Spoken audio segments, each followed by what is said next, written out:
And here's the thing, if you're not self-aware, you come off like a dick.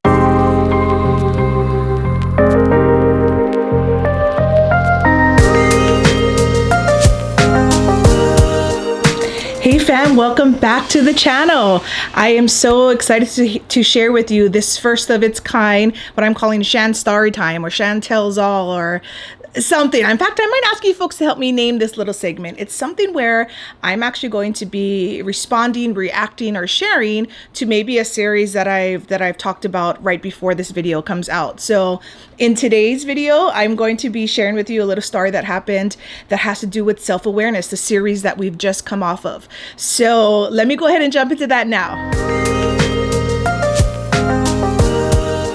So self-awareness in real life. So this is actually kind of fun. It's funny how the stars align with things.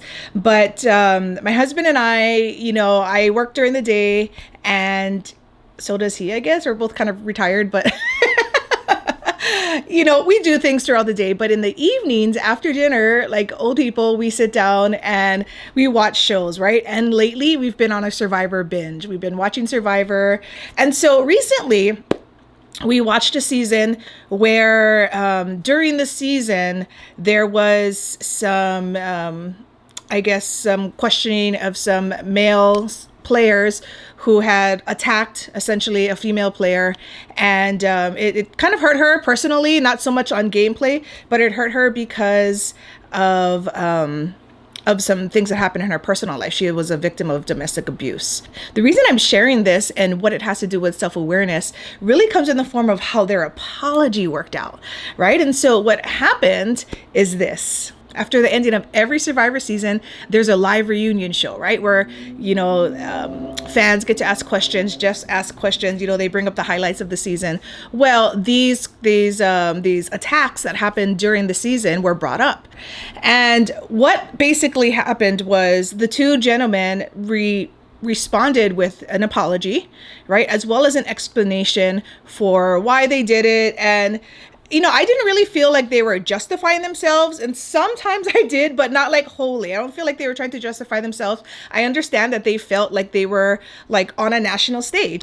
They were being called on their actions, right? And so I understand that there might have been nerves. I mean, there were a lot of layers of why they responded the way they did. And overall, I think it was genuine. All right. So when it was done, she didn't necessarily accept the apologies. She really was, thrilled to kind of say like, hey, I'm excited as a victim to kind of share this platform with others who may not be able to freely talk about it as I am.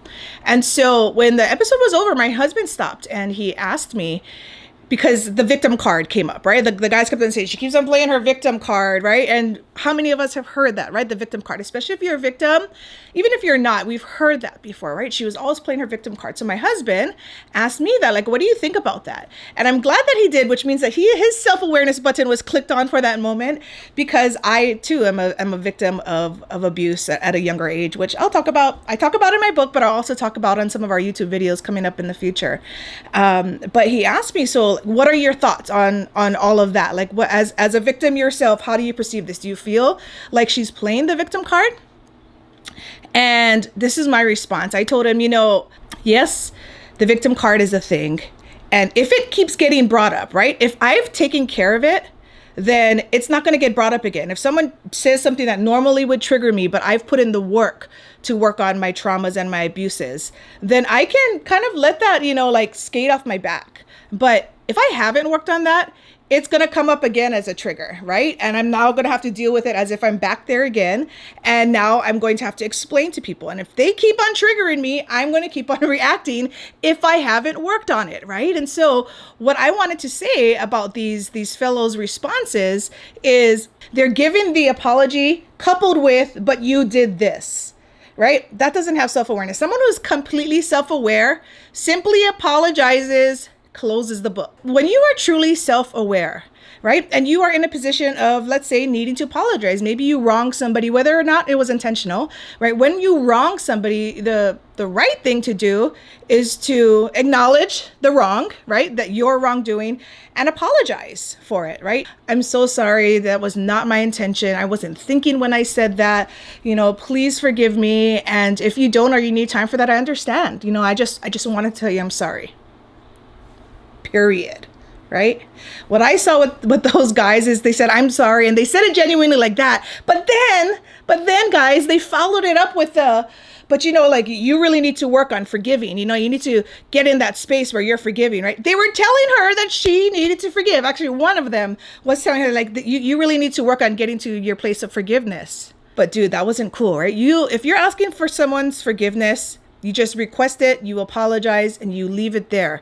It is up to them to decide whether or not they're going to forgive you. It's also up to them to decide on what time frame it's going to take them to do so. It could be immediately, right now.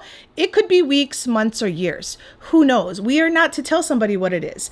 And the reason self-awareness came up to me for this as I was watching this episode last night, of course, was because I did all these videos in the last couple of days. But it was just like, even when people are in the space of being the most sincere, they are fucking up left and right because of lack of self-awareness. Folks, this is what I'm talking about. This is why it's important. This is why a lot of relationships have turmoil, because they simply they don't have awareness, right? And so, of course, I'm not to say that I'm perfect in it, but what I would like to share with you folks is to really take the steps to think about how in this one real life situation, it could have been handled better, right? How many situations in your life could have been handled better if you or anybody who was in that situation with you had a little bit more self-awareness, right? How many less hurt feelings? How many words would have not been said? How many apologies would have come to a lot quicker? How much time of heartache would we have decreased if we had just been a little more self-aware? So I don't want to say to wrap up the whole self-awareness thing, because I have a feeling at some point we're going to come back to this shit. But to wrap up this section of self-awareness, guys, a real life example of why self-awareness is so important. All right. So I hope you folks enjoyed that story. I hope I didn't ramble on enough for you to not get it. But I really, truly believe it that, the self-awareness truly does come off. And here's the thing. If you're not self-aware, you come off like a dick, right? You come off like a jerk. You come off like a bitch, whatever you are, right? That's how it comes off. And I know I try to tell you folks not to care what other people think, but I'm just telling you, if you think that you are a certain way and you realize that you're not,